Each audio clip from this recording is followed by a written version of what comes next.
जय हिंद दोस्तों। आज की इस महामैराथन की क्लास में सबसे महत्वपूर्ण जो चैप्टर है गणित विषय का ज्यामिति, जिसको ज्योमेट्री इंग्लिश में कहते हैं, इसको कंप्लीट डिटेल के साथ मैं आपको इसी एक ही वीडियो में कंप्लीट कराऊंगा।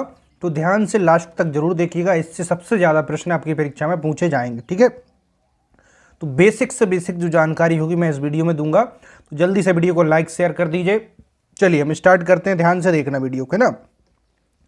देखिए हम यहाँ पे बात कर रहे हैं, सबसे पहले ज्यामिति क्या होती है। देखिए गणित की शाखा होती है जिसमें हम क्या करते हैं, दो या दो से अधिक रेखाखंडों से जो आकृति बनती हैं उनका अध्ययन करते हैं। इतना आपको पता होगा है ना, जितनी भी आकृतियां होती हैं, कोण होते हैं, त्रिभुज होते हैं, इन सब का अध्ययन ज्योमेट्री के अंदर किया जाता है। अब सबसे पहली हेडिंग हम यहाँ पे लेते हैं, एक एक करके समझेंगे। ठीक है, सबसे पहला हम यहाँ पे बिंदु। बिंदु क्या होता है, बिंदु को आपको समझना होगा। जैसे यहाँ पे मैंने एक इस प्रकार से डॉट लगाया, इसको बिंदु कहते हैं। ठीक है, आपको दिख रहा होगा ये क्या है, बिंदु है। देखिए बिंदु की ना तो कोई लंबाई होती है, ठीक है, इसकी लंबाई भी नहीं होती, और ना ही इसकी चौड़ाई होती। ध्यान देना एक एक बातों को, बहुत महत्वपूर्ण क्लास है। ऐसी क्लास आपको पूरे यूट्यूब पर कहीं नहीं मिलेगी दोस्तों। बिंदु की ना तो कोई लंबाई होती है और ना कोई चौड़ाई होती है। तो फिर बिंदु का क्या काम होता है, बिंदु केवल सही स्थिति जो होती है वो दर्शाने का कार्य करता है। जैसे कि हमने कोई व्रत लिया, व्रत के अंदर यहाँ पे एक बिंदु है, तो एक क्या दर्शाएगा कि यहाँ से यहाँ तक की दूरी, यहाँ तक की आपस में कैसी बराबर है, यानी केंद्र है, केंद्र से परिधि तक की दूरी बराबर होती है सभी। ठीक है, केवल ये स्थिति को दर्शा रहा है, यानी कि इसके सेंटर में एक पॉइंट है। बस इतना याद रखना है, बिंदु क्या होता है, ना जिसकी लंबाई होती ना जिसकी चौड़ाई होती, वो बिंदु कहलाता है। क्लियर है। आगे हम बात करें रेखा, जिसको इंग्लिश में लाइन कहते हैं और बिंदु को पॉइंट कहते हैं। ठीक है, रेखा क्या होती है, देखिए एक सीधा पथ होती है इस प्रकार से। ठीक है, एक सीधा पथ होगी जो दोनों दिशाओं में कहाँ तक जाती हो, अनंत तक जाती हो। इस दिशा में जाए या इस दिशा में जाए, दोनों दिशाओं में अनंत, यानी कि इसकी कोई सीमा नहीं होती। ठीक है, इन्फिनिटी तक, ये हमारी रेखा कहलाती है। अब इसमें कंफ्यूज मत होना, रेखा की कोई सीमा नहीं होती, जितना बढ़ाए दोनों साइड उतना वे बढ़ जाएगी।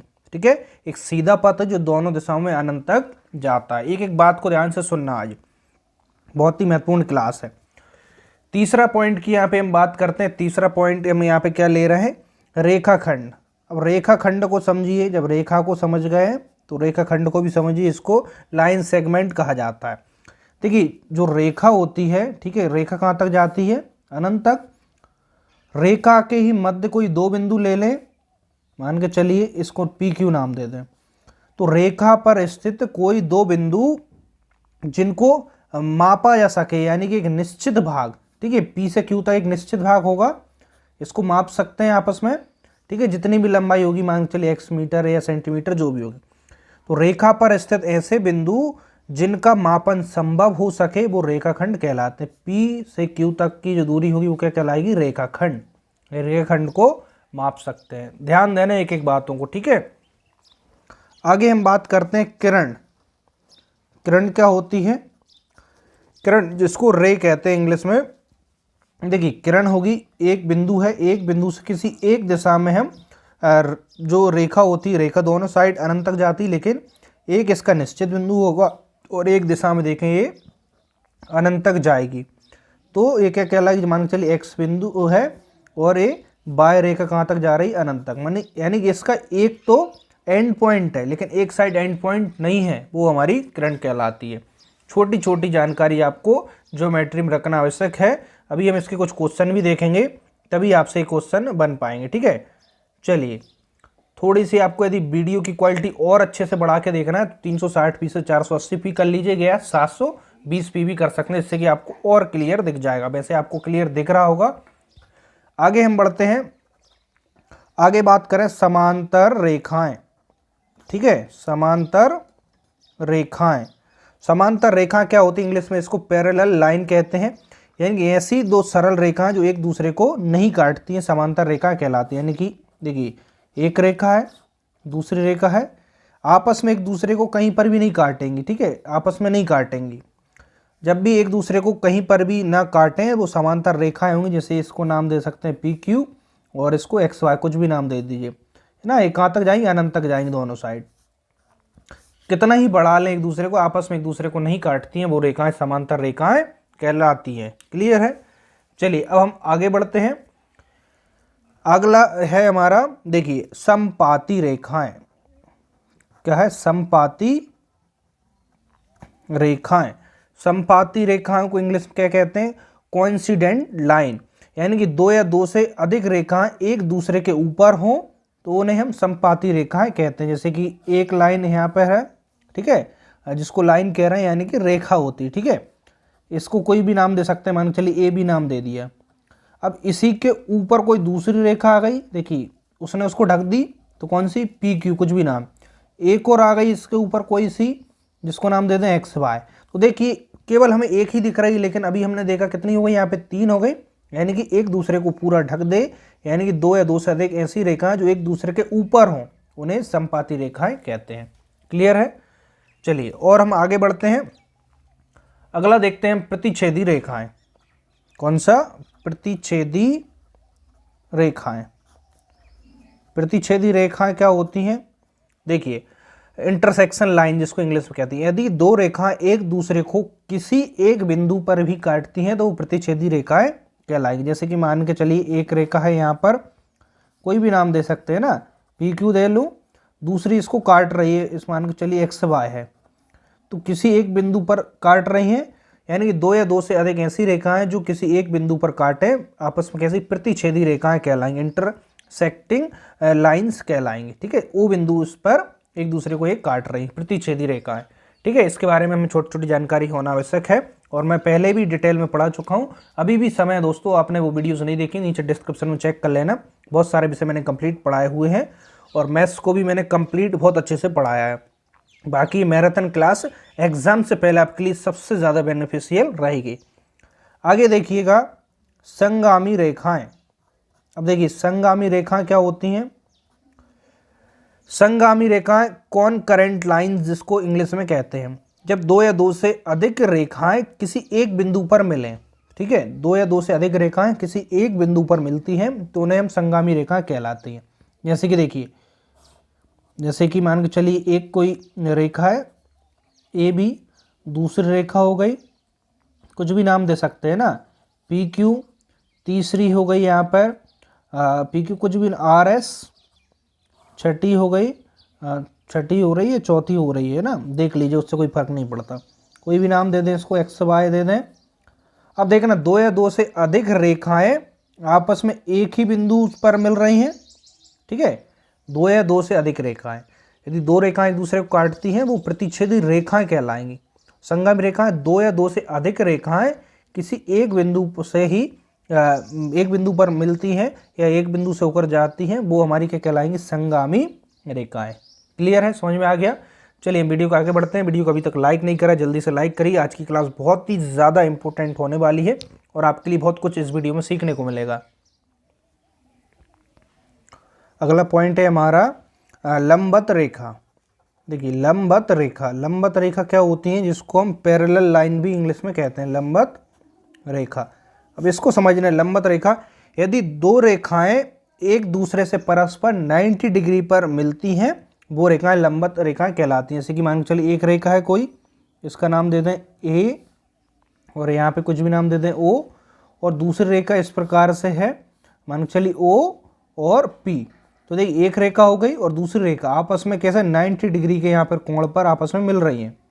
तो जब भी दो रेखाएं 90 डिग्री के कोण पर मिले उन्हें हम लंबवत रेखा कहेंगे, यानी कि ओ ए लंबवत होगी ओ पी पर। क्लियर बात है? चलिए अब हम आगे बढ़ते हैं। आगे देखिएगा तिर्यक रेखाएं। पहले हम बेसिक समझ लेते हैं, फिर इसके कुछ अभ्यास प्रश्न भी सॉल्व करेंगे। तिर्यक रेखाएं, तिर्यक रेखाएं कौन सी होती हैं? देखिए स्लेट लाइन जिसको कहते हैं, ऐसी रेखाएं जो दो या दो से अधिक समांतर रेखाओं को काटती हैं तिर्यक रेखाएं कहलाती हैं। जैसे कि मान के चलिए एक रेखा है ए बी, दूसरी रेखा है ए सी के समांतर पी क्यू, समांतर होना चाहिए, इसको कोई तीसरी रेखा काट रही है, इसका नाम दे दे एक्स वाई। तो जो देखिए दो रेखाएं समांतर है, तो जब भी दो या दो से अधिक समांतर रेखाएं को एक कोई तिर्यक रेखा ऐसे काटे तो यहाँ फिर एक्स वाई क्या कहलाएगी? जो एक्स वाई होगी वो तिर्यक रेखा कहलाएगी। एक्स वाई क्या कहलाएगी यहाँ पर? तिर्यक रेखा। ठीक है, बात समझ गए। अब इसी में मैं इसी डायग्राम में बहुत सारी कंडीशन समझाता हूँ जो कोण को लेकर है। ठीक है, जहाँ से प्रश्न बनते भी हैं और इनकी जानकारी होना हमें बहुत ज़रूरी है। सबसे पहला यहाँ पे पॉइंट डिस्कस करते हैं। देखिए पहला पॉइंट यहाँ पे बात करते हैं एकांतर कोण। ठीक है, एकांतर कोण। एकांतर कोण क्या होते हैं पहले इसके बारे में देख लीजिए। एकांतर कोण, जैसे कि पहले इसमें नंबर दे दूं जिसको समझाना बहुत इजी रहेगा। जैसे कि 1, इसको 2 दे दूं, इस कोण को 3 और इसको 4। ठीक है, कुछ भी कहीं से भी नाम दे सकते हैं। इसको 5, इसको इस साइड 6 दे दूं, 7, 8, किसी भी साइड कुछ भी नाम दे सकते हैं ताकि समझाने के लिए आपको इस प्रकार दे दीजिए। जैसे कि एक्स, यहाँ पे कोई पॉइंट मान लीजिए ओ है, तो एक्स, ओ और ए कितना? एक कोण है। यहाँ पे देखें 2 कोण और यहाँ पे देखें, देखिए यहाँ से यहाँ 3 कोण और यहाँ पे देखें इस साइड चौथा कोण। इस प्रकार से ना नाम दे दिए, आप समझ जाएंगे। अब हम बात करते हैं एकांतर कोण। एकांतर कोण कौन कौन से होंगे? जैसे कि हम यहाँ पे देखें, ये लाइन है, इसके साइड ऐसे कोण 4 और इसके इस रेखा के इस साइड, देखिए एक तो होगा इस रेखा के इस साइड 4 और दूसरा इस साइड है ना 5, इसलिए मैंने नाम दे दिए। कोण 4 और कोण 5, कोण 4 यहाँ पर है और कोण 5 यहाँ पर है, तो डायग्राम में आप देख के समझ सकते हैं। कोण 4 और कोण 5 आपस में एकांतर कोण कहलाएंगे। एकांतर कोण हमेशा बराबर होते हैं, एक कंडीशन को याद रखना। अब दूसरा इस साइड भी देख सकते हैं, कोण 3 है, ये 3 इस साइड है और 6 फिर इस साइड, 3 और 6 कैसे होंगे? एकांतर होंगे। और एकांतर कोण कैसे होते हैं? बराबर होते हैं। बात क्लियर है, समझ में आ गई? ठीक है, एकांतर कोण की बात यहाँ पर हो गई। अब यहाँ पे देखिए दूसरा हम यहाँ पे डिस्कस कर लेते हैं संगत कोण। इसी डायग्राम में समझाता हूँ ना, एकांतर कोण। अब संगत कोण को देखना। संगत कोण की बात करें, जैसे कि यहाँ पे कोण आपके लिए दिख रहा है, कोण देखिए 1 है ना, 1 यहाँ पर है और 6 यहाँ पर है। अब देख लीजिए डायग्राम में कहाँ पर है, कोण 1 और कोण 6 कैसे हैं? संगत कोण। देखिए ऊपर है यहाँ पर और यहाँ पर 6, संगत कोण भी आपस में बराबर होते हैं। इसी प्रकार से कोण 2 यहाँ पर है, तो इसके संगत कोण कौन सा होगा? कोण 5। तो संगत कोण भी आपस में बराबर होते हैं। और हम नीचे भी देख सकते हैं, कोण 4 के संगत कोण है कौन? कोण 7। ठीक है, डायग्राम में देख लीजिएगा। कोण 3 के संगत नीचे कोण 8। तो संगत कोण कैसे होते हैं? आपस में बराबर होते हैं। क्लियर बात है? अब देखिए एकांतर कोण समझ गए, संगत कोण समझ गए। अब यहीं पे मैं आपको समझा देता हूँ। देखिएगा यहाँ पे तीसरा मैं आपको समझाने की कोशिश करता हूँ। यहाँ पर तीसरा कोण कौन सा? एक ही ओर बने अंतःकोण। ठीक है, अब देखिए एक ही ओर अंतःकोण, या फिर अंतःकोण अकेला लिख लें, अंतःकोण। अंतःकोण क्या कौन से होंगे? यहाँ पर देखिए, जैसे कि अंतःकोण कोण 4 और कोण 6 अंतःकोण कहलाएंगे, कोण 3 और कोण 5, यानी एक ही ओर बने हुए जो कोण होते हैं वो अंतःकोण कहलाते हैं। एक साइड इसी बना है, इसी साइड 5 बना है, कैसे होंगे? अंतःकोण। जैसे कि मैं फिर से बताता हूँ, कोण 4 और कोण 6। ठीक है, कोण 4 यहाँ है, कोण 6 यहाँ है, आपस में अंतःकोण होंगे और अंतःकोणों का योग 180 डिग्री होता है, इसको याद रखना। दूसरा यहाँ पे देखें कोण 3 और यहाँ पे देखें कोण 5, अंतःकोण है और अंतःकोणों का योग कितना होता है? 180 डिग्री। ये जानकारी आपको होना चाहिए। क्लियर है? तिर्यक रेखाओं के अंदर हमने देखिए एकांतर कोण समझ लिए, संगत कोण और एक ही ओर बने हुए अंतःकोण। क्लियर है? एकांतर कोण आपस में बराबर होंगे, संगत कोण आपस में बराबर होंगे और एक ही ओर बने हुए अंतःकोणों का योग कितना होगा? 180 डिग्री होगा। क्लियर है? अब चलिएगा हम थोड़ा सा आगे बढ़ते हैं। बहुत ही इंटरेस्टिंग क्लास होने वाली है। ठीक है, इतनी अच्छे से शायद ही आपको निःशुल्क क्लास इसमें कोई पढ़ाता होगा। देखना, हम एक एग्जाम्पल के थ्रू समझते हैं। तो देखिएगा आपकी स्क्रीन पर मैं यहाँ पे एक क्वेश्चन लगाता हूँ, इसको सॉल्व करते हैं। पहले, यदि किन्हीं दो समांतर रेखाओं को कोई तिर्यक रेखा काटे तो निम्नलिखित में से कौन सा कथन असत्य होगा? है ना, अभी हमने देखा जैसे कि दो समांतर रेखाएं हैं, इसको कोई तिर्यक रेखा काटे, ठीक है, तो इसमें पूछा कौन सा कथन असत्य होगा। 4 ऑप्शन आपके सामने है। पहला ऑप्शन पढ़े, एकांतर कोण बराबर होंगे, अभी हमने पढ़ा करेक्ट होगा। एक ही ओर बने अंतःकोणों का योग 180 डिग्री होगा, ये भी सही बात है, अभी हमने देखा। सी ऑप्शन की ओर बढ़े, समांतर रेखा पर बने कोई भी दो कोण समपूरक होंगे। समपूरक का मतलब क्या होता है दोस्तों, 180 डिग्री। देखिए कोई भी दो कोण समपूरक नहीं होंगे, केवल और केवल एक ही ओर बने अंतःकोणों के 180 डिग्री होगा। तो सी वाला यहाँ पे असत्य कथन हो गया, उत्तर होगा सी।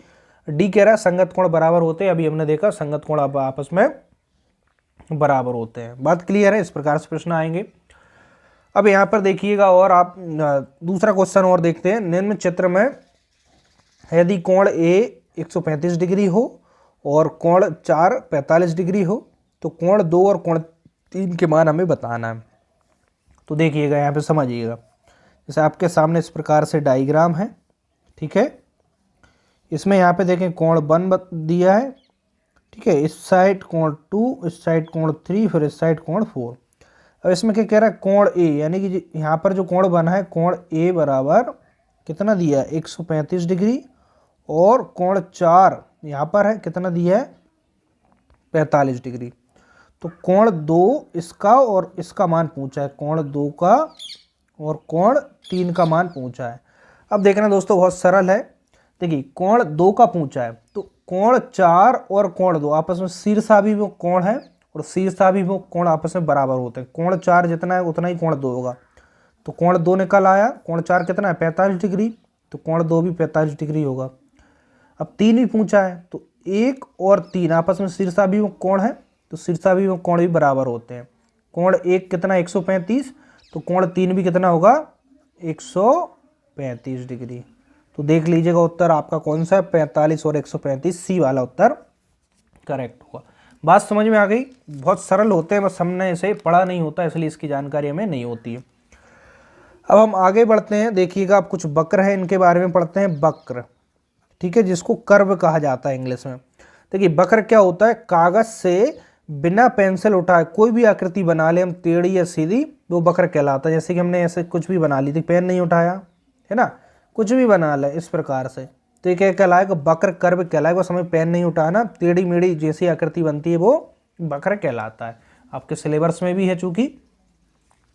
अब हम वक्रों के जो प्रकार हैं वो देखते हैं, ठीक है। जो वक्र है इसके प्रकार, वक्रों यानी कि आप वो वक्र मत समझ लीजिए, वक्रों कहने पे अलग साउंड कर रहा है, वक्रों है ना, बकरी और बकरों वाला साउंड, लेकिन यहाँ पर वक्र है। चलिएगा वक्र के प्रकार के अंदर पहला देखते हैं सरल वक्र। सरल वक्र जिसको सिंपल कर्व भी कहते हैं। सरल वक्र को कैसे पहचानेंगे आप, देखिए ऐसा वक्र जो अपने पथ को ना काटे और ना ही छुए सरल वक्र कहलाता है। अपने पथ को ना काटना चाहिए और ना छूना चाहिए, वो कैसा सरल वक्र कहलाएगा। जैसे कि यहाँ से कोई आकृति बनाए, हम कुछ भी बना लें, बस आपस में ना छुए और ना इसको काटे, ठीक है, ये कैसा कहलाएगा करल वक्र। कुछ भी हो सकता है इस प्रकार से, ठीक है। देखिए कुछ भी आकृति बना ले, बस अपने आप को ये ना छुए ना काटे, वो सरल वक्र कहलाता है। क्लियर है। चलिए आगे हम और बढ़ते हैं और वक्र के जितने प्रकार हैं उनको देखते हैं, और फिर इसके बाद हम कोण त्रिभुज यानी कि बहुत कुछ इस वीडियो में पढ़ने वाले हैं। देखिए दूसरा वक्र होगा हमारा असरल वक्र, ठीक है, असरल वक्र, जिसको इंग्लिश में कहेंगे नॉन सिंपल कर्व। तो देखिए क्या होगा, ये ऐसा वक्र जो अपने पथ को स्वयं काटता है असरल वक्र कहलाएगा। जैसे कि ऐसा वक्र देखिए अपने पथ को इसने स्वयं ही काट दिया, तो जब भी कोई वक्र हो जो अपने पथ को स्वयं काटे वो असरल वक्र कहलाएगा। जैसे कि ए बी और यहाँ पे ओ, इसको नाम दे सकते हैं। क्लियर है। तो अब देखिए यहाँ पे हम आगे बढ़ते हैं। असरल वक्र आप समझ गए, अपने पथ को स्वयं काट दे। अगला है खुला वक्र। खुला वक्र क्या होगा, ऐसा वक्र जिसके दोनों सिरे खुले हुए हों। जैसे कि देखिए ऐसा है और आपस में खुले हुए हैं, तो एक सिरा यहाँ है दूसरा यहाँ है, आपस में खुले हैं, तो खुला वक्र होगा। और अगला में यहाँ पे देखें बंद वक्र, बहुत सरल है दोस्तों, है ना। बंद वक्र ज़्यादा इसमें कुछ है भी नहीं। बंद वक्र यानी कि जिसके दोनों सिरे कैसे हो, आपस में बंद हो। जैसे कि इसमें बंद है, या फिर कोई भी और ले लीजिए आकृति, है ना, जिसमें इसके दोनों सिरे देखिए बंद है। तो कुछ भी आकृति ले जिसमें दोनों सिरे बंद हो वो बंद वक्र कहलाएगा। बहुत सिंपल और सरल है, ठीक है। अब हम आगे बात करते हैं। देखिए एक एग्जाम्पल भी यहीं पे ले लेते हैं ताकि और क्लियर हो जाए आपको। निम्नलिखित आकृतियों में से कौन सा एक खुला वक्र है? तो खुला वक्र अभी हमने पढ़ा जिसके दोनों सिरे कैसे खुले हुए हैं। तो देखिए ए वाले में सारे बंद हैं, बी वाले में खुले दिख रहे हैं, तो बी उत्तर होगा, सी में बंद है और डी में भी बंद है। समझ में आ गया? इस प्रकार से प्रश्न आएंगे। अब चलिए हम जो महत्वपूर्ण जो जानकारी है वो हम आगे लेते हैं। ध्यान देना, यहाँ पर कोण की बात आ गई है ना। कोण जिसको क्या कहते हैं? एंगल। देखिए कोण क्या होता है? दो सरल रेखाएं एक बिंदु पर जहाँ मिल जाती हैं वो कोण बनती है। जैसे कि यहाँ पे देखिए एक सरल रेखा है और दूसरी सरल रेखा है, तो आपस में यहाँ पे एक बिंदु पर मिल गई, तो इस बिंदु पर कोई ना कोई कोण अवश्य बनता है जिसको थीटा के द्वारा रिप्रेजेंट करते हैं, तो इसी को कोण कहते हैं, है ना। इसको लिखते कैसे हैं इसको भी देख लीजिए। कोण AOB यानी कि जहाँ कोण बनता है उसको बीच में लिखते हैं। ठीक है, समझ में आ गया। अब चलिए हम इसके जो इसके प्रकार हैं कोणों के उनको समझते हैं। ठीक है, सबसे पहले यहाँ पे वर्गीकरण देखते हैं और उनके गुण समझते हैं। वर्गीकरण कोणों का, है ना, वर्गीकरण हेडिंग दे देते हैं ऐसी। अब इसमें हम पहला जो प्रकार समझ रहे हैं कोण का, न्यून कोण। ध्यान दीजिएगा अब, है ना। पहला है यहाँ पर कौन सा? न्यून कोण। न्यून कोण, न्यून कोण जिसको इंग्लिश में क्या कहते हैं? Equate angle. Equate angle. न्यून कोण क्या होगा दोस्तों? 90 डिग्री से कम के कोण न्यून कोण कहलाते हैं। यानी कि जो कोण 90 डिग्री से कम होगा, किससे? 90 डिग्री से कम हो। ठीक है, कैसा हो? 90 डिग्री से कम हो। देखिए यहाँ पर इस साइड ऐसा लगाना पड़ेगी, 90 डिग्री इससे कम हो नीचे की साइड, तो न्यून कोण वो हमारा न्यून कोण कहलाएगा। जैसे आकृति समझे, यहाँ पर देखना ऐसा कोई कोण है, ठीक है, तो यहाँ पे जो कोण होगा 90 डिग्री से कम कोई भी कोण बनेगी। यहाँ तक देखें, यहाँ तक मैं समझाने के लिए करता हूँ, तो यहाँ तक 90 डिग्री बनता है, लेकिन यहाँ से 90 डिग्री से नीचे का कोण जितने भी होंगे वो सारे न्यून कोण कहलाएंगे। मान के चलिए 45 डिग्री है, न्यून कोण कहलाएगा, है ना। 35 डिग्री है, 90 से जितने छोटे होंगे, 20 डिग्री ले लीजिए और 88 डिग्री ले लीजिए, है ना। 90 कुछ भी हो, 90 से नीचे जितने भी कोण होंगे वो सारे क्या कहलाएंगे? न्यून कोण कहलाएंगे। क्लियर है? समझ में आ गया। अब दूसरा बात करते हैं हम यहाँ पर समकोण। ठीक है, समकोण क्या होता है? जिसको राइट एंगल भी कहते हैं। यानी कि 90 डिग्री का जो कोण होगा वो समकोण कहलाएगा। इसका देखिए इस प्रकार से दो रेखाएं एक दूसरे को लंबवत काटती हो, ठीक है, और यहाँ पर जो कोण बनेगा 90 डिग्री का बने तो वो समकोण कहलाता है। ठीक है, 90 डिग्री कोण को हम समकोण कहते हैं। एक एक बात को ध्यान देना, बहुत काम आएगा आपको परीक्षा में। तीसरी बात करें हम अधिक कोण। तीसरा अधिक कोण। अधिक कोण को आप कैसे पहचानेंगे? देखिए इसमें क्या होगा, अधिक कोण में 90 डिग्री से कोण अधिक होगा। ठीक है, 90 डिग्री से तो अधिक हो, लेकिन किससे? 180 डिग्री से कम हो। 90 डिग्री से तो अधिक हो, लेकिन 180 डिग्री से क्या हो? कम हो। यानी 90 और 180 डिग्री के बीच के जितने भी कोण होंगे वो सारे अधिक कोण कहलाएंगे। जैसे कि देखिए आप यहाँ पे ले सकते हैं 98 डिग्री, 90 से अधिक है लेकिन 180 से कम है, अधिक कोण कहेंगे इसके लिए। 110 डिग्री, 130 डिग्री, कुछ भी आ जाए बीच में, 145 या 149 डिग्री, कुल मिलाकर 90 और 180 डिग्री के बीच के जितने भी कोण होंगे वो सारे अधिक कोण कहलाएंगे। देखिए अधिक कोण कैसे इसका डायग्राम बनेगा, लगभग यहाँ पर 90 डिग्री बनेगा, यहाँ पर तो 90 से अधिक, ठीक है, और 180 यहाँ पर रहेगा तो इससे कम, तो ये कैसा बनेगा? यहाँ पर अधिक कोण बनेगा। क्लियर है? बस इसको याद रखना, बाकी आकृति से आपको मैंने और क्लियर कर दिया। आगे बात करें अधिक कोण के बाद सरल कोण। देखिए कोणों के बारे में हमें जानकारी होना आवश्यक है, क्योंकि इससे प्रश्न भी बनते हैं और डायरेक्ट भी प्रश्न यहाँ से पूछ सकते हैं। सरल कोण स्ट्रेट एंगल यानी कि सीधा 180 डिग्री का जो कोण होगा वो सरल कोण कहलाएगा। 180 डिग्री के कोण को सरल कोण कहेंगे। ठीक है, जैसे कि इसका डायग्राम कैसे बनेगा, देखिए इस प्रकार से सीधी सरल रेखा पर जो कोण बनता है 180 डिग्री का बनता है। जैसे कि यहाँ से लेकर यहाँ तक, ठीक है, यहाँ से यहाँ तक का जो कोण मान के चलिए कोई पॉइंट O है, तो AOB, ठीक है, AOB कितना बन रहा है यहाँ पर? 180 डिग्री। इसको लिखते कैसे? AOB यानी O बिंदु पर 180 डिग्री का कोण बन रहा है, तो देखिए दो समकोणों के बराबर होता है। समकोण कितने का होता है 90 डिग्री, 90 और 90 180, यानी कि सरल कोण दो समकोणों के योग के बराबर होता है। क्लियर है। आगे हम बात करें, सरल कोण हो गया, अब बेहद कोण। बेहद कोण आज की क्लास आपके लिए बहुत ही ज़्यादा बेनिफिशियल होगी।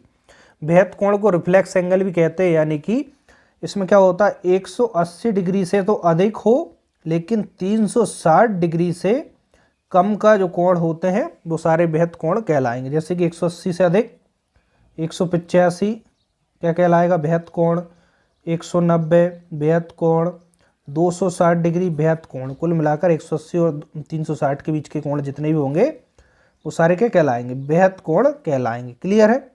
इसकी आकृति बनाए तो कैसा बनेगा 180 डिग्री सीधी रेखा में 180 डिग्री से अधिक, ठीक है, इस प्रकार से 360 से कम, तो यहाँ से जो यहाँ तक का कोण होगा AOB, तो ये क्या कहलाएगा बेहद कोण कहलाएगा। क्लियर है, समझ में आ रहा है आपको बहुत अच्छे से। चलिए अब हम आगे बढ़ते हैं। अगला कोण है हमारा पूर्ण कोण। कौन सा है पूर्ण कोण। पूर्ण कोण को क्या कहते हैं दोस्तों कंप्लीट एंगल। पूर्ण कोण होगा यानी कि 360 डिग्री का जब भी कोण बन जाए वो हमारा पूर्ण कोण कहलाएगा। ठीक है, इससे अधिक कोई कोण बनता ही नहीं है। यानी कि यहाँ पे कोई बिंदु ले लें और यहाँ से लेकर पूरा वापस घूम के आ जाए, ओ पॉइंट इसको ले लें तो यहाँ से वापस वहीं पर आ जाए, तो इतना बड़ा कोण क्या कहलाएगा, यानी पूरा 360 डिग्री का जो एंगल होता है वो पूर्ण कोण कहलाता है। अगला बात करें पूरक कोण। अब इसको थोड़ा सा ध्यान दीजिएगा, इसमें आप कंफ्यूज हो सकते हैं, परीक्षा में बार बार पूछा जाता है। इंग्लिश में इसको कॉम्प्लीमेंट्री एंगल कहते हैं। पूरक कोण को क्या कहते हैं कॉम्प्लीमेंट्री एंगल। देखिए जिन दो कोणों का योग कितना होता है 90 डिग्री, मान के चलिए कोण ए है और कोण बी है। जब दो कोणों का योग 90 डिग्री हो जाए तो वो एक दूसरे के कैसे पूरक कोण कहलाते हैं। जैसे कि समझिएगा बात को, पूरक कोण यानी दो कोणों का योग 90 डिग्री हो जाए वो पूरक कोण कहलाते हैं। जैसे कि एक कोण मान चलिए ए 60 डिग्री है तो कोण बी कितना होना चाहिए ताकि योग 90 हो जाए, तो कोण बी हमें 30 रखना पड़ेगा, क्योंकि 60 और 30 90। जब भी दो कोणों के योग 90 हो वो पूरक कोण कहलाएंगे। और समझ लीजिए इससे परीक्षा में काफ़ी प्रश्न पूछे जाते हैं। मान के चलिए कोण ए और कोण बी है ना, इसी से समझते हैं। दो कोणों का योग 90 डिग्री होना चाहिए। ए यदि 45 है तो बी कितना होगा, देखिए इसमें कितना जोड़ दें 90 हो तो 45 ही जोड़ना पड़ेगा तभी 90 होंगे, तो ए का पूरक बी होगा। और थोड़ा सा और समझ लीजिए, जैसे मान चलिए ए यदि 30 है तो बी कितना होगा, बी 60 होगा, क्योंकि 30 60 90। जब दो कोणों का योग 90 डिग्री हो वो एक दूसरे के पूरक कोण कहलाते हैं। अब पूरक समझ गए तो समपूरक भी आप बहुत अच्छे से समझ जाएंगे। समपूरक कोण। समपूरक कोण को इंग्लिश में कहते हैं सप्लीमेंट्री एंगल। जब दो कोणों का योग, इसको पी क्यू कह लीजिए ना, दो कोणों का योग 180 डिग्री हो तो एक दूसरे के कैसे होंगे समपूरक। जैसे कि यहाँ पे समझिए मान चलिए पी है 100 तो क्यू कितना होगा, क्यू को 80 होगा, तब जाके कितना होंगे टोटल 180। तो 100 और 80 एक दूसरे कैसे समपूरक कोण। अब और दूसरे तरीके से देखें, मान चलिए कोण पी है 90 तो कोण क्यू कितना होगा, कितना जोड़े 180 आए तो 90 जोड़ना पड़ेगा, तो कितना आएगा 180 डिग्री। तो जब दो कोणों का योग 180 हो तो वो कोण आपस में एक दूसरे के कैसे समपूरक होते हैं। एक कोण दिया है तो दूसरा पूछा जाए तो समपूरक 180 से उतना माइनस कर दें। समझ गए बात। अब आगे हम बढ़ते हैं। अगला है दोस्तों समपूरक हो गया। अब है आसन कोण। ठीक है, आसन कोण मैं कंप्लीट डिटेल में को आपको पढ़ा रहा हूँ ताकि आपका परीक्षा से पहले सारा रिवीजन भी हो जाए और आपको सीधा परीक्षा में लाभ मिले। आसन कोण एडजस्ट एंगल कहते हैं। आसन कोण क्या होता है, जब दो कोण, देखिए आसन कोण कब कहलाते हैं, जब उनका एक ही शीर्ष बिंदु हो और उनकी एक उभयनिष्ठ भुजा हो। जैसे कि हम यहाँ पे बात करें, एक डायग्राम समझें। अब देखिए इसको कुछ नाम भी देते हैं समझने के लिए, आर ओ और इसको पी क्यू, कुछ भी नाम दे दें। अब देखना कोण एक तो यहाँ पर बन रहा है और एक यहाँ पर बन रहा है आर ओ क्यू। ठीक है, कोण क्या बन रहा है आर ओ क्यू और दूसरा बन रहा है Q O P, Q O P. अब देखना ये जो कोण है आपस में कैसे कहलाएंगे, आसन कोण। क्यों? एक कंडीशन होती है आसन कोण की, उनका एक शीर्ष बिंदु हो। क्या हो? शीर्ष, एक कॉमन जो शीर्ष बिंदु है वो होना चाहिए, और दूसरी कंडीशन है एक उभयनिष्ठ भुजा होना चाहिए, एक उभयनिष्ठ रेखा या भुजा। तो इसमें देखिए दोनों कोण, एक तो यहाँ कोण है, दूसरा यहाँ, इसका शीर्ष बिंदु एक ही है, और देखिए ये रेखा बीच वाली इसमें भी शामिल है और नीचे भी शामिल है। तो दोनों कंडीशन अप्लाई हो गई, एक कॉमन शीर्ष बिंदु है, एक ही उभयनिष्ठ रेखा है, तो आपस में दोनों कोण कैसे कहलाएंगे? आसन कोण कहलाएंगे। चलिए अब हम आगे बढ़ते हैं। आगे देखिएगा रेखीय युग्म। रेखीय युग्म, रेखीय युग्म क्या कहेंगे? Linear pair. रेखीय युग्म क्या होते हैं? देखिए यदि दो आसन कोणों का योग 180 हो जाए तो रेखीय युग्म कहलाते हैं। जैसे कि यहाँ पे देखना, इस प्रकार से कोई डायग्राम है, इसको नाम दे देते हैं हम POQ और यहाँ पर R। देखना आसन कोण बन रहा है यहाँ पर, पहले देखिए एक कोण यहाँ बन रहा है, इस साइड है ना ROQ, दूसरा इस साइड बन रहा है ROP, ठीक है, इस साइड बन रहा है। तो इन दोनों का देखिए एक ही शीर्ष बिंदु है, इस कोण का और इस कोण का, और एक ही उभयनिष्ठ रेखा यहाँ पर भी, यहाँ पर भी, तो ये आपस में कैसे आसन कोण भी है। और इन दोनों का योग देखिए यहाँ से कुछ भी होगा और यहाँ कुछ होगा, तो कुल मिला के एक सीधी सरल रेखा में कोण बन जाएगा। दोनों को प्लस करेंगे तो सीधी सरल रेखा में दो आसन कोणों का योग कितना होगा? देखिए सीधी सरल रेखा में ना कितना होगा? 180 डिग्री। तो रेखीय योग में कितने होंगे? दो आसन कोण, रेखीय योग पर बने दो आसन कोणों का योग कितना होता है? 180 डिग्री होता है। इसको आप याद रखना। समझ में आ गया? अब चलिए हम आगे बढ़ते हैं। देखिए क्लास थोड़ी सी बड़ी जरूर हो रही है, लेकिन आपको बहुत ज़्यादा बेनिफिशियल होगी, ठीक है।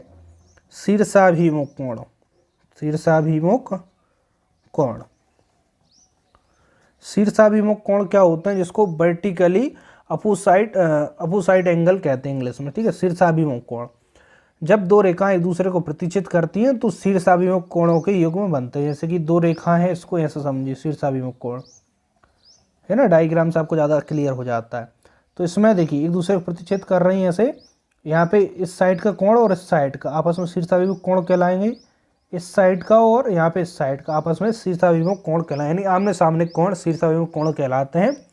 और शीर्षाभिमुख कोण सदैव कैसे होते हैं? बराबर। जैसे कि कोण, इसको 1 दे दें नाम, इसको 2, इसको 3, 4, तो कोण 1 और कोण 2 आपस में बराबर होंगे, कोण 3 और कोण 4 आपस में बराबर होंगे। शीर्षाभिमुख कोण हमेशा बराबर होते हैं। ये 45 का है तो ये 45 का होगा, ये 80 का है तो ये भी 80 का होगा। समझ में आ गया? शीर्षाभिमुख कोण कैसे होंगे? आपस में बराबर होंगे।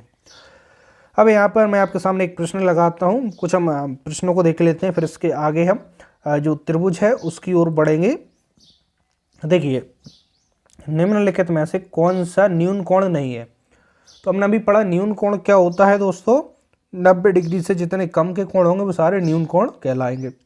70 डिग्री न्यून कोण होगा, 75 भी न्यून कोण, 30 भी न्यून कोण, लेकिन 95 न्यून कोण नहीं होगा। क्यों? 90 से ऊपर चला गया ये तो डी वाला उत्तर यहाँ पर हो जाएगा। इस प्रकार से आप बता सकते हैं।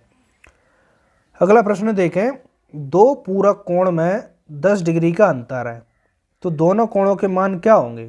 देखिए दो पूरक कोण है, उनमें 10 डिग्री का अंतर है, तो दोनों के मान होंगे, ऑप्शन आपके सामने। पूरक कोणों का योग कितना होता है दोस्तों? पूरक कोण का मान होता है, दो कोणों का मान 90 है, और समपूरक का होता है 180। तो चेक करिए उनका योगफल, जैसे 25 और 35 करें तो कितना हो रहा है यहाँ पर? 35, 5, 40 और 60 नहीं हो रहा, योग 90 होना चाहिए। 45, 50 भी 90 नहीं होगा, 95 हो गया, गलत। 40 और 45 भी, देखिए योग इसका कितना हो रहा है? 80, 85, गलत। डी वाला 50 और 40, तो योग भी 90 हो रहा है। अंतर देखिए 50 - 40, 10 का अंतर है, तो उत्तर होगा डी वाला। समझ में आ रहा है ना? चलिएगा आगे हम और क्वेश्चन देखते हैं। अब यहाँ पे समझना, 2.5 समकोण और एक पूर्ण कोण में डिग्रियों की संख्या होगी। ऑप्शन आपके सामने है। देखिए 2.5 समकोण की बात कर रहा है, समकोण कितना होता है? 90 डिग्री, तो 2.5 कितना होगा? 2 और आधा, 2 और आधा होगा ना, 2 और आधा 2.5। इसको हम ऐसे लिख सकते हैं, 2 सही 1/2, इसको और चेंज करें, 2 दूनी 4 और 1 5/2 या 5 का आधा कर दिए, सीधा 2.5 हो गया। तो 2.5 समकोण और एक पूर्ण कोण। पूर्ण कोण कितना होता है दोस्तों? 360 डिग्री का। देखिए 2.5 समकोण, तो 2.5 है समकोण यानी कि 90 डिग्री, तो 90 से इसमें गुणा कर दें।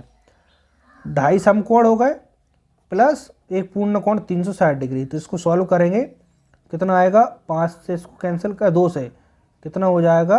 आधा हो जाएगा।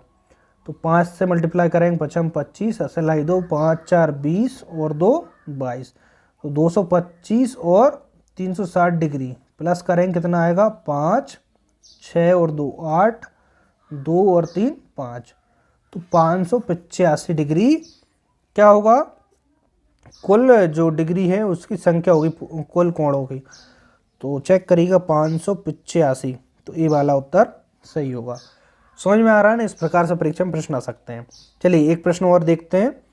निम्न चित्र में कोण ए का मान होगा। तो यहाँ पे डायग्राम आपके सामने है, इसमें देखिए, इसमें क्या पूछा? कोण ए का मान पूछा है, ठीक है। तो इस प्रकार से डायग्राम है, तो मैं यहाँ पे बना देता हूँ। यहाँ पे कितना दिया? ए प्लस 30 डिग्री, यहाँ पर दिया 45 डिग्री, और यहाँ पर दिया ए प्लस 15 डिग्री, ठीक है। नाम ठीक है जो भी है, हमें नाम से कोई ज़्यादा इसमें फ़र्क नहीं पड़ रहा। तो देखिए हम इन सभी को जोड़ें, इसको इसको इसको, तो टोटल एक सीधी रेखा में बन रहा है। सीधी रेखा में 180 होना चाहिए। तो ए प्लस 30 डिग्री, यहाँ पर फिर 45 डिग्री है, फिर ए प्लस कितना है यहाँ पर? 15 डिग्री।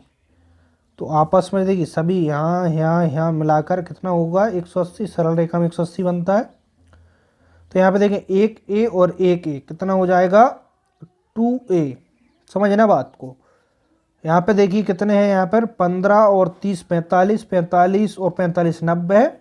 90 उस साइड जाएंगे, 180 से सीधा माइनस कर दीजिए, कितना आएगा? 180 माइनस 90, मैं सीधा कर रहा हूँ ना, 90 जाएगा। 2a 90 है, तो एक ए निकालें, 2 से इसमें भाग लग जाए, कितना आएगा? सीधा 45 डिग्री। जगह कम है इसलिए मैंने परीक्षा में आपको भी ऐसे ही शॉर्ट करने की कोशिश करना है, ठीक है। तो ए बराबर 45 आ जाएगा। ए का मान पूछा है, तो बता दीजिए ऑप्शन डी यहाँ पर करेक्ट होगा। बात क्लियर है? चलिए अब हम त्रिभुज के जो प्रकार हैं, त्रिभुज के बारे में जो महत्वपूर्ण जानकारी है उनको समझते हैं। अब देखिएगा त्रिभुज के बारे में देखते हैं हम। यहाँ पर देखिए त्रिभुज, ठीक है, जिसको ट्रायंगल भी कहते हैं, इंग्लिश में ट्रायंगल कहते हैं। त्रिभुज क्या होता है? 3 रेखाखंडों से जो घिरी हुई समतल आकृति होती है उसे हम त्रिभुज कहते हैं। जैसे कि डायग्राम आपने देखा होगा, ठीक है, मैथमेटिक्स में आपने बहुत पढ़ा होगा। इस प्रकार से ए बी सी, ये क्या है? 3 रेखाखंड ए बी बी सी ए सी, इनसे बंद आकृति त्रिभुज कहलाती है, ठीक है। एक कोण ए बी सी, इस प्रकार से कोण होते हैं। एक चीज़ और समझिएगा, मैं कुछ जानकारी यहीं पे आपको दे देता हूँ। त्रिभुज, चलिए हम पहले इसको थोड़ा सा आगे बढ़ते हैं, फिर मैं कोण के बारे में भी आपको यहीं पे समझा दूंगा, है ना। बाकी चलिए मैं दे देता हूँ जानकारी जो कहना चाह रहा था। कोण ए, कोण बी और कोण सी, यानी त्रिभुज के तीनों कोणों का योग आपस में कितना होता है? 180 डिग्री होता है। ये जानकारी बहुत ही महत्वपूर्ण, इसको रखिएगा।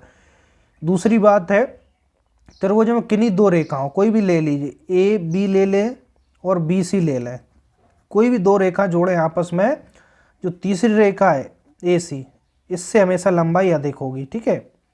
यानी कि 2 रेखा मान के चलिए, यहाँ पे ये 2 सेंटीमीटर है, 3 है, और ये यहाँ पर कितनी है? 3 है। तो इसको, यह 4 है, तो इन दोनों को जोड़ें, 3 2 5, हमेशा इससे अधिक होगी। या फिर इनको जोड़ें, 4 3 7, इससे अधिक होगी। कुल मिलाकर त्रिभुज की किन्हीं भी 2 भुजाओं को जोड़ें, तीसरी भुजा से अधिक होती है। इस बात को याद रखना। त्रिभुज के तीनों कोणों के योग कितना होता है? 180 डिग्री। इसके वजह में भी आप जान गए। अब जो त्रिभुज के प्रकार हैं उनकी ओर हम आगे बढ़ते हैं। सबसे पहले हम देखते हैं भुजाओं के आधार पर त्रिभुज के प्रकार, ठीक है। भुजाओं के आधार पर जो त्रिभुज हैं, भुजाओं के आधार पर, ठीक है, आधार पर त्रिभुज के प्रकार। अब इसको समझिएगा, भुजाओं के आधार पर त्रिभुज के प्रकार। जैसे कि पहला है समबाहु त्रिभुज, बहुत ही महत्वपूर्ण है दोस्तों, है ना।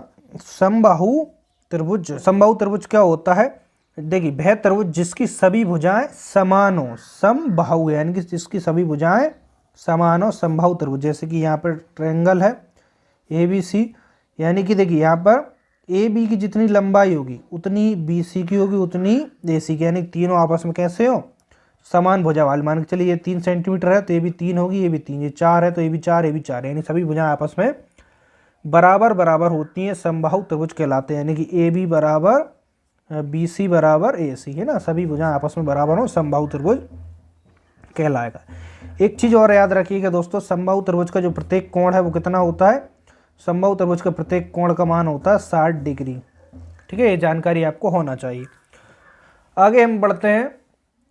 देखिए भुजाओं के आधार पर प्रकार देख रहे हैं, भुजाओं के आधार पर दूसरा प्रकार होगा समद्विबाहु त्रिभुज। कौन सा होगा, समद्विबाहु त्रिभुज। समद्विबाहु त्रिभुज क्या होता है, समद्विबाहु त्रिभुज वह होता है जिसकी दो भुजाएं कैसी हो, समान हो, वो समद्विबाहु त्रिभुज कहलाएगा। जैसे दो भुजाएं समान, फिर से हम नाम ले लेते हैं जिसको ए बी सी, कोई भी दो भुजाएं इसकी समान है, मान के चलिए ए बी और ए सी आपस में बराबर है, ए बी और ए सी भुजा बराबर है, ये 5 है तो ये भी 5 है, ये 10 है तो ये भी 10 है, किन्हीं दो भुजाएं बराबर हो वो हमारा क्या कहलाएगा, समद्विबाहु त्रिभुज कहलाएगा। ठीक है, ये मान के चलिए 5 है तो ये भी 5 होगी। ठीक है, इसको याद रखना। अब हम आगे बढ़ते हैं, समद्विबाहु हो गया, आगे बढ़े विषमबाहु त्रिभुज। विषमबाहु त्रिभुज, विषमबाहु त्रिभुज क्या होगा दोस्तों, देखिए विषमबाहु नाम से क्लियर, यानी कि बेहतर जिसकी सभी भुजा असमान है, यानी कोई भुजा समान ना हो, वो क्या कहलाएगा, हमारा विषमबाहु त्रिभुज। ठीक है, इस प्रकार से इसको डायग्राम भी बना लें। तो जैसे इसको नाम कुछ भी वही सेम नाम दे दे, A B C P Q R भी दे सकते हैं। तो ए बी अलग होगी, बी सी अलग होगी और ए सी अलग होगी, यानी तीनों जो भुजा है आपस में बिल्कुल भी समान ना हो। जैसे कि ए बी बराबर नहीं होगा बी सी के और बी सी बराबर ए सी, यानी आपस में कोई भुजा समान नहीं हो। जैसे ये 3 है तो ये 4 होगी और ये 5 होगी, यानी कि अलग अलग भुजा होंगे, वो विषमबाहु त्रिभुज कहलाएगा। ठीक है, अभी हमने क्या देखा कि भुजा के आधार पर त्रिभुज के प्रकार। अब हम आगे बढ़ते हैं, कोणों के आधार पर त्रिभुज के प्रकार को देखते हैं। अब किसके आधार पर, कोणों के आधार पर, यानी कि एंगल के आधार पर जो त्रिभुज होते हैं उसको समझते हैं। कोणों के आधार पर त्रिभुज, भुजाओं के आधार पर त्रिभुज पूछे तो आप बताएंगे 3 होते हैं भुजाओं को, अभी देखा, समबाहु, समद्विबाहु और विषमबाहु। इसी प्रकार कोणों के आधार पर, तो पहला देखते हैं न्यून कोण त्रिभुज। न्यून कोण के बारे में हम पढ़ ही चुके हैं, न्यून कोण त्रिभुज। अब देखिए न्यून कोण त्रिभुज क्या होगा, देखिए न्यून कोण से हमने अभी पढ़ा था, न्यून कोण क्या होता है, जिसमें 90 डिग्री से कम का कोण वो न्यून कोण। इसी प्रकार न्यून कोण त्रिभुज में क्या होगा, जिसके सभी कोण क्या होगा, जिसके, यानी ऐसा त्रिभुज जिसके सभी कोण कैसे हो, 90 डिग्री से कम हो, 90 डिग्री से कम के कोण हो, वो न्यून कोण त्रिभुज कहलाएगा। जैसे कि यहाँ पे हम एक डायग्राम बनाते हैं, तो इसको नाम देते हैं ए बी सी। तो यहाँ पे देखें 90 डिग्री से कम का कोण हो, कुछ भी हो सकता है, मान के चलिए 45 है, यहाँ पर मान के चलिए 80 है, और यहाँ पे देखिए तीनों का योग 180 होना चाहिए, इसलिए यहाँ पे 80 और 45 कितना हो गया, 120, 125। तो अब 180 से माइनस करिए, 10 में से 5 जाए 5, और यहाँ पे 7 में से 2 जाएंगे 5, यानी दूसरे कितना होगा, 55 होगा। इसको भी बैलेंस भी करना होगी। तीनों कोण देखिए आपस में 90 डिग्री से कम है, तो कैसा कहलाएगा, न्यून कोण त्रिभुज। ठीक है, तीनों देखिए दो कोण दिए हैं, तो तीसरा हम कैसे निकाल सकते हैं, 180 से दो कोण का योग माइनस कर दें, चूंकि तीनों कोणों का योग कितना होता है, 180। बात क्लियर, समझ गए। अब चलिए हम आगे बढ़ते हैं। देखिए दूसरा कोण क्या होगा, समकोण, सॉरी दूसरा त्रिभुज कौन सा होगा, समकोण त्रिभुज। ठीक है, कोणों के आधार पर त्रिभुज देख रहे हैं, तो अगला होगा समकोण त्रिभुज। समकोण त्रिभुज नाम से क्लियर, समकोण क्या होता है, जिसमें 90 डिग्री का कोण हो, यानी कि ऐसा त्रिभुज जिसका एक कोण कैसा हो, 90 डिग्री का हो। ठीक है, इसको ए बी सी, यानी एक कोण 90 डिग्री का हो, वो हमारा समकोण त्रिभुज हो जाएगा। यहाँ पे देखिए 90 डिग्री का कोण बन गया, तो वह त्रिभुज जिसका एक कोण 90 डिग्री का हो, वो हमारा क्या कहलाएगा, समकोण त्रिभुज। बात क्लियर है। आगे हम बढ़े तो अधिक कोण त्रिभुज। ठीक है, अधिक कोण त्रिभुज, इसको समझिएगा। अधिक कोण त्रिभुज क्या होता है, देखिए वह त्रिभुज जिसका एक कोण, ठीक है, वह त्रिभुज जिसका एक कोण कैसा हो, 90 डिग्री से अधिक हो। ठीक है, एक कोण कैसा हो, 90 डिग्री से अधिक हो, तो वो हमारा त्रिभुज कैसा कहलाएगा, अधिक कोण त्रिभुज। जैसे कि इसका डायग्राम देखें, ठीक है, 90 यहाँ पर बनेगा लगभग, तो इसको 90 से और आगे ऐसा बढ़ा दें इस प्रकार से, तो ये वाला कोण जो होगा कैसा होगा, 90 डिग्री से अधिक होगा, PQR। ठीक है, तो Q कोण 90 डिग्री से अधिक होगा, वो क्या होगा हमारा अधिक कोण त्रिभुज। मान के चलिए कितना है 125, 90 से अधिक हो गया। बाकी शेष जो दो बचे कुछ भी ले लीजिए, 30 हो गया, तो कितना होगा 125 30 कितना हो गया मिलकर 160 65। तो कितना बचा 180 में से 165 माइनस करिए, अगला होगा 10 से 5 जाएंगे 5, 9 से 6 जाएंगे 3 और अगला 35। तो देखिए एक कोण यहाँ पे 90 से अधिक हो गया, ये अधिक कोण त्रिभुज हो जाएगा। समझ में आ गया दोस्तों। तो देखिए यही सब बेसिक जो चीज़ें थी। चलिए एक चीज़ और आपको पाइथागोरस और बता देता हूँ, पाइथागोरस। बाकी फिर इसके बाद हम इस क्लास को कंप्लीट करते हैं। पाइथागोरस पर में क्या होती है इसको समझ रहा है। पाइथागोरस हमेशा समकोण त्रिभुज में अप्लाई होती है, समकोण त्रिभुज PQR। तो यहाँ पे कोण जो Q है वो कितना होना चाहिए 90 डिग्री। पाइथागोरस पर में हमेशा समकोण त्रिभुज में लगेगी। इस वाली जो रेखा को हम कहेंगे देखिए लंब, ठीक है, इस वाले को कहेंगे QR को आधार और PQ को कहेंगे कर्ण।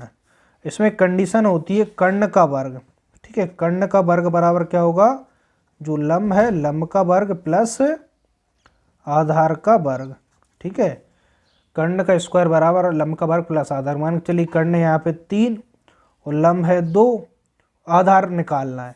तो यहाँ पे कर्ण कितना 3 का वर्ग करेंगे कितना आएगा 3 3 9 और लंब का वर्ग करेंगे 2 दूनी 2 का स्क्वायर 4 और क्या आधार क्या है QR। इसको निकाल लेंगे कैसे, 4 इस साइड जाएगा तो 9 से माइनस हो जाएगा, QR बराबर कितना आ गया 5। इस प्रकार से पाइथागोरस प्रमेय की मदद से हम देखिए 2 भुजा दी है, तीसरी भुजा को निकाल सकते हैं। क्लियर है। तो चलिए आज की क्लास को हम यहीं पे कंप्लीट करते हैं। दोस्तों आपको एक क्लास बहुत ज़्यादा पसंद आई होगी, क्योंकि इसमें मैंने जितनी भी ज्योमेट्री संबंधित जानकारी थी आपकी परीक्षा के लिहाज से और भी ज़्यादा कुछ इन्फॉर्मेशन वो सारी इस वीडियो में देने की कोशिश की। तो इस वीडियो को ज़्यादा से ज़्यादा यानी कि सभी विद्यार्थी जितने भी देख रहे हैं सभी लाइक जरूर करेंगे, मुझे ऐसा पूर्ण विश्वास है। चैनल को सब्सक्राइब कर लेना और आप नीचे कमेंट्स करके बताना कि अगली महामैराथन क्लास आपके लिए किस पर लाई जाए, ठीक है। और जो मुझे अपने साइट से कुछ लगेगा तो वो मैं उसकी वीडियोज़ डाल दूंगा। और हैंड रिटन नोट्स वर्ग 3 के बहुत अच्छे अवेलेबल हैं, तो टेलीग्राम को ज्वाइन कर लेना, नीचे डिस्क्रिप्शन में लिंक है। देखिए नोट्स हमें क्या फ़ायदा करेंगे यहाँ पर, चूँकि अब दिन कम रह गए हैं तो नोट्स से आप बहुत जल्दी रिवीजन कर सकते हैं। यदि आप पहले से किसी सोर्स से पढ़ते हुए आए हैं तो ठीक है, आप उसको फॉलो कीजिएगा और आप भी नोट्स ले सकते हैं। बाकी नए विद्यार्थी देखिए अब समय ज़्यादा डिटेल में पढ़ने का नहीं है, तो आप नोट्स ले सकते हैं। ज़्यादा मत भटकिएगा, प्रैक्टिस करिएगा MCQs जितना ज़्यादा हो सके। और मैं हो सकता है जल्दी आपसे लाइव आकर डिस्कशन करूं, बिल्कुल भी स्टेशन मत लीजिएगा, ठीक है। और प्ले लिस्ट में कंप्लीट वीडियोस हैं वर्ग 3 की, अभी भी नहीं देखी है तो देख लेना, ठीक है दोस्तों। मिलते हैं नेक्स्ट वीडियो में, आज के लिए इतना ही। मिलते हैं नेक्स्ट वीडियो में। जय हिंद, वंदे मातरम।